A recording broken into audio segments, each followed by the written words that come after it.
नमस्कार, आपका नए और प्रेस वीडियो में हार्दिक स्वागत है। सभी पेंशनर्स, केंद्रीय कर्मचारियों और राज्य कर्मचारियों के लिए बड़ी खुशखबरी है। जी हां, सैलरी, पेंशन तथा महंगा भत्ता में सरकार से बढ़ोतरी पर सरकार से ऐलान को लेकर बड़ी खबर आई है। साथ ही सभी पेंशनर्स व कर्मचारियों के लिए भी 5 बड़ी खबरें आ चुकी हैं, जिसकी पूरी जानकारी आपको सबसे पहले इस वीडियो में देखने को मिलेगी।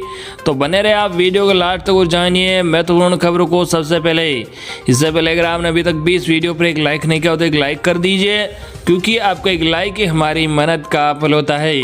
और चैनल को भी फ्री में सब्सक्राइब नहीं किया, सब्सक्राइब कर लीजिए, ताकि आगे भी आपको कर्मचारियों व पेंशनर से जुड़ी हर एक लेटेस्ट अपडेट सबसे पहले देखने को मिलती रहे। तो चलिए बढ़ते हैं खबरों में आगे। आज की पहली बड़ी खबर, जी आपको बता दें कि 1 अप्रैल से आपकी सैलरी, पीएफ पर टैक्स सहित बदलेंगे 10 अहम नियम। जाने कैसे डालेंगे आपकी जेब पर असर। जी आपको बता दें कि 1 अप्रैल से नया वित्त वर्ष शुरू होने जा रहा है। इसी के साथ नौकरी पेशा, पेंशनर्स, आम लोग और बैंक से जुड़े कई नियम बदल जाएंगे। अगले महीने की पहली तारीख से जिन नियमों में बदलाव होने जा रहा है उनमें पीएफ में निवेश पर कर, नया श्रम कानून, आयकर रिटर्न सहित कई नियम हैं। ऐसे ही 10 नियमों को हम आपको बता रहे हैं, जिससे आप पहले से ही इन बदलावों को लेकर तैयार हैं। जी हाँ, आपको बता दें कि पीएफ जमा पर मिलने वाले ब्याज पर कर। जी हाँ, आम बजट 2021-22 में कर्मचारी भविष्य निधि ईपीएफ से मिलने वाले ब्याज पर कर की घोषणा की गई थी। एक वित्त वर्ष में 2.5 लाख तक पीएफ में निवेश ही कर मुक्त होगा। इससे ज़्यादा निवेश करने पर ब्याज से होने वाली कमाई पर कर देना होगा। मतलब अगर आपने 4 लाख रुपये सालाना जमा किया है तो 1.5 लाख रुपये पर ब्याज से जो कमाई होगी उस पर आपको अपने टैक्स स्लैब की दर से कर देना होगा। वही वेतन से जुड़े नियमों में बदलाव होगा। जी हाँ, आपको बता दें कि सरकार 1 अप्रैल से वेतन का नया वेज कोड लागू करने की तैयारी में है और नया श्रम कानून आते ही आपकी सैलरी में बदलाव होंगे। नए श्रम कानून के मुताबिक आपको इन हैंड मिलने वाली सैलरी में वेतन का हिस्सा 50% होना चाहिए, यानी 1 तारीख से आपकी सैलरी स्ट्रक्चर में बदलाव हो सकता है। वही पहले से भरा हुआ आयकर रिटर्न फॉर्म की बात करें तो कर्मचारियों की सहूलियत के लिए और आयकर रिटर्न दाखिल करने की प्रक्रिया को आसान बनाने के लिए व्यक्तिगत करदाताओं को अब 1 अप्रैल 2021 से पहले से भरा हुआ रिटर्न फॉर्म प्री फिल्ड उपलब्ध कराया जाएगा। इससे रिटर्न फाइल करना आसान हो जाएगा। वही वरिष्ठ नागरिकों को रिटर्न भरने से आज़ादी। जी हाँ, आपको बता दें कि 1 अप्रैल 2021 से 75 साल से ज़्यादा उम्र के नागरिकों को आयकर रिटर्न दाखिल नहीं करना होगा। ये छूट उन वरिष्ठ नागरिकों को दी गई है जो पेंशन या फिर एफडी पर मिलने वाले ब्याज पर आश्रित है। इसके अलावा आय स्रोत वाले वरिष्ठ नागरिकों को रिटर्न दाखिल करना होगा। वही आपको बता दें रिटर्न नहीं भरने पर 2 गुना टीडीएस।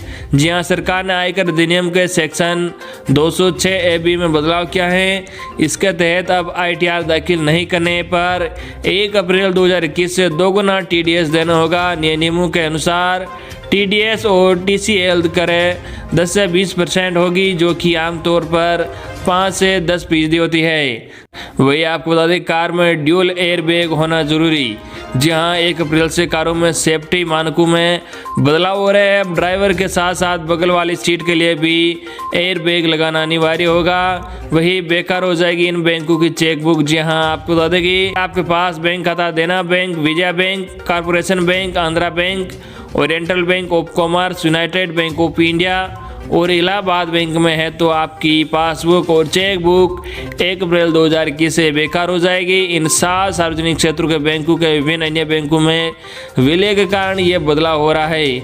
वही आपको बता दें कि पेंशन फंड मैनेजर लेंगे ज़्यादा फीस। अगर आप पेंशन फंड में निवेश करते हैं तो आपके लिए जानना जरूरी है। Pension fund regulatory and development authority ने पेंशन फंड मैनेजर को अपने ग्राहकों को 1 अप्रैल से उच्च शुल्क लेने की अनुमति दी है। इस कदम से इस सेक्टर में अधिक विदेशी निवेश को आकर्षित किया जा सकता है। वही आपको बता दें कि छुपा नहीं पाएंगे अपनी आय। जी हाँ, अभी तक पैन कार्ड की वजह से सैलरी और प्रोविडेंट फंड जैसी चीज़ें ही ट्रैक हो पाती है, जिसके कारण म्यूचुअल फंड और अन्य कमाई सिस्टम ऑटोमेटिक ट्रैक नहीं कर पाता है। लेकिन 1 अप्रैल से जब पैन और आधार लिंक हो जाएगा उसके बाद आप कोई भी इन्वेस्टमेंट नहीं छुपा पाएंगे। आधार और पैन लिंक होने की वजह से सिस्टम ऑटोमेटिक आपके इन्वेस्टमेंट को ट्रैक कर लेगा। वही आपको बता दें कि विलंब से रिटर्न भरने करने का नियम बदलेगा। जी हां, कोरोना महामारी के चलते वित्त वर्ष 2019-20 का संशोधित या विलंबित ITR बनने की मियाद बढ़ा दी गई थी। हालांकि एक बार फिर से केंद्र सरकार ने वित्त विधेयक 2021 के तहत नियम में बदलाव किया है। इसके अनुसार अगर आप देरी से आयकर रिटर्न भरते हैं तो 1 अप्रैल 2021 से अधिक विलंब शुल्क देना होगा। वही आपको बता दें कि न्यू वेज कोड से किन कर्मचारियों को होगा सबसे ज़्यादा फायदा और किस पर बढ़ेगा टैक्स का बोझ। आपको बता दें सरकार जल्द ही नए वेतन कोड नियमों को अधिसूचित कर सकती है, जिससे देश में बड़ी संख्या में कर्मचारियों की सैलरी स्ट्रक्चर में बदलाव होगा। वेज कोड एक्ट 2019 के अनुसार किसी कर्मचारी का मूल वेतन कुल वेतन या लागत से कंपनी CTC का 50% होना चाहिए। फिलहाल अधिकांश कंपनियां कर्मचारियों को मूल भत्ते का कम प्रतिशत देती है, जबकि भत्तों की संख्या अधिक होती है। हालांकि जैसे ही नया वेतन कोड लागू होगा यह पूरी तरह से बदल जाएगा। कुछ मीडिया रिपोर्ट से यह संकेत मिलता है कि नया वेतन कोड अप्रैल से लागू होगा, लेकिन सरकार ने आधिकारिक तौर पर इसे अब तक घोषित नहीं किया गया है। पिछले महीने ये बताया गया है कि सरकार जल्द ही इसे अधिसूचित करने के लिए काम कर रही है। ये आपको बता दें कि मूल वेतन बढ़ने से कर्मचारियों को PF ज़्यादा कटेगा तो उनकी टेक होम सैलरी घट जाएगी, लेकिन उनका भविष्य ज़्यादा सुरक्षित हो जाएगा। इससे उनकी सेवानिवृत्ति पर ज़्यादा लाभ मिलेगा, क्योंकि भविष्य निधि, PF और मासिक ग्रेच्युटी में उनका योगदान बढ़ जाएगा। गौरतलब है कि कर्मचारियों का CTC कुछ घटकों पर निर्भर करता है। मूल वेतन है, मकान किराया भत्ता है या HRA, सेवानिवृत्ति लाभ भी है और कुछ कर अनुकूल भत्ते जैसे LTC और मनोरंजन भत्ता। नया वेतन कोड नियम लागू होने पर कंपनियों को यह सुनिश्चित करना होगा मूल वेतन को छोड़कर CTC में शामिल किए जाने वाले अन्य घटक 50% से अधिक न हो और अन्य आधे में मूल वेतन होना चाहिए। इससे कंपनियों को कुछ निकास भत्तों में कटौती हो सकती है, जो आमतौर पर अधिक है। नया वेतन कोड लागू होने से क्या होगा लाभ? जी आपको बता दें कि सभी कर्मचारियों को इस कदम से लाभ होगा, क्योंकि PF और ग्रेच्युटी में योगदान बढ़ने से नया वेज कोड अधिसूचित होने के बाद कर्मचारियों को सेवानिवृत्ति पर मिलने वाला लाभ बढ़ जाएगा, लेकिन कर्मचारियों की टेक होम सैलरी काफ़ी घट जाएगी। वही आपको बता दें कि जाने कितना बढ़ेगा टैक्स का बोझ। जहां नया वेतन कोड लागू होने पर CTC का 50% का मूल वेतन भी उच्च आय वर्ग के कर्मचारियों को ज़्यादा प्रभावित करेगा, क्योंकि मूल वेतन टैक्सेबल होता है, इसलिए मूल वेतन ज़्यादा होने पर टैक्स भी ज़्यादा कटेगा। वही आपको बता दें कि एक दिन बाद बढ़ सकती है आपकी टेक होम सैलरी। जानिए वेतन के नए नियम से कैसे मिलेगा फायदा। जी आपको बता दें कि पुराना फाइनेंशियल ईयर खत्म होने के बाद कई नियमों में बदलाव होने में इसमें से एक अहम नियम आपकी सैलरी से जुड़ा है। दरअसल सरकार की ओर से नया वेतन कानून यानी न्यू वेजेज कोड 1 अप्रैल से लागू हो जाएगा। इस नियम के बाद आप अपना टैक्स घटाकर अपनी टेक होम सैलरी बढ़ा सकते हैं। आइए जानते हैं क्या है नया वेतन का कानून और कैसे आप इसका फ़ायदा उठा सकते हैं। सरकार की नए वेतन कानून के तहत आपको हर महीने मिलने वाली सैलरी में मूल वेतन का हिस्सा 50% होना चाहिए। मूल वेतन के अंदर आपकी बेसिक सैलरी, महंगाई भत्ता और रिटर्निंग अलाउंस शामिल होना चाहिए। इन तीनों मुद्दों को जोड़कर आपकी बेसिक सैलरी की गणना की जाती है। इस स्ट्रक्चर से ऐसे होगा लाभ। जी आपको बता दें कि 1 अप्रैल से नया वेज कोड लागू होने के बाद आप अपनी सैलरी का स्ट्रक्चर बदल सकते हैं। नए कानून में सैलरी में PF, ग्रेच्युटी, महंगाई भत्ता, यात्रा भत्ता और हाउस रेंट अलाउंस समायोजित किए जाएंगे। वही बेसिक सैलरी का 50% होने का मतलब है कि अन्य भत्ता 50% से ज़्यादा नहीं हो सकेंगे। इसी तरह PF और अन्य भत्तों में बदलाव होने से भी टैक्स का भार कम हो सकेगा, जिसका असर आपकी टेक होम सैलरी पर दिखेगा।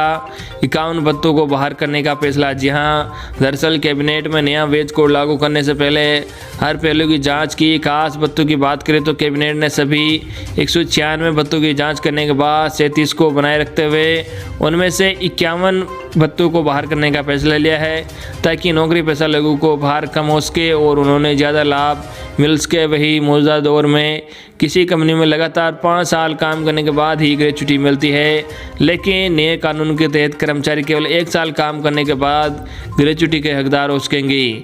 वही आपको बता दें कि लाखों सरकारी कर्मचारियों को मिल चुकी है यह सौगात।